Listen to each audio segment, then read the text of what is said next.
네, 재산세 감면 대상이 현행 공시가 6억 원에서 9억 원으로 높아지면 전국에서 59만여 세대가 세금 부담을 덜 것으로 보입니다. 종부세와 양도세는 여당이 완화할지에 대한 논의를 보류함에 따라서 일단은 그대로 유지될 것으로 보입니다. 신윤정 기자가 보도합니다. 정부는 지난해 공시가격 현실화를 추진하면서 공시가 6억 원 이하 1주택자는 재산세를 구간별로 22%에서 최대 50% 깎아주기로 했습니다. 전국 아파트와 빌라 등 공동주택 가운데 6억 원 이하는 92%, 서울은 10집 가운데 7집 꼴입니다. 여당에서 유력하게 검토되는 안은 현재 6억 원인 재산세 감면 기준을 9억 원으로 높이는 겁니다. 이렇게 확정될 경우 서울 공동주택의 13.5%, 34만 6천 가구가 새로 포함됩니다. 시세로는 9억 원에서 13억 원 사이 정도로 전국적으로는 60만 가구 가까이 추가되는 겁니다.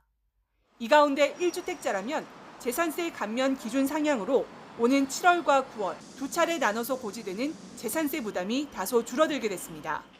서울 동작구의 전용 면적 84제곱미터 아파트의 경우 지난해 보유세는 142만 원 수준이었습니다. 올해는 공시가가 8억 원 정도로 오르면서 보유세 183만 원을 내야 했는데 감면 혜택으로 151만 원 정도로 줄어들 전망입니다. 적게는 10만 원에서 많게는 40만 원 정도까지 재산세가 줄어들 것으로 보입니다. 작년보다는 재산세가 그래도 소폭 상승하게 될 겁니다. 다만 종합부동산세 부과 기준이 공시가 9억 원으로 유지될 가능성이 높아 종부세 대상자는 지난해보다 늘어나고 이들의 세부담은 불가피할 전망입니다. 또 다주택자 양도세 완화 논의도 사실상 무산돼 당장 다음 달 1일부터 중과가 시행될 예정입니다.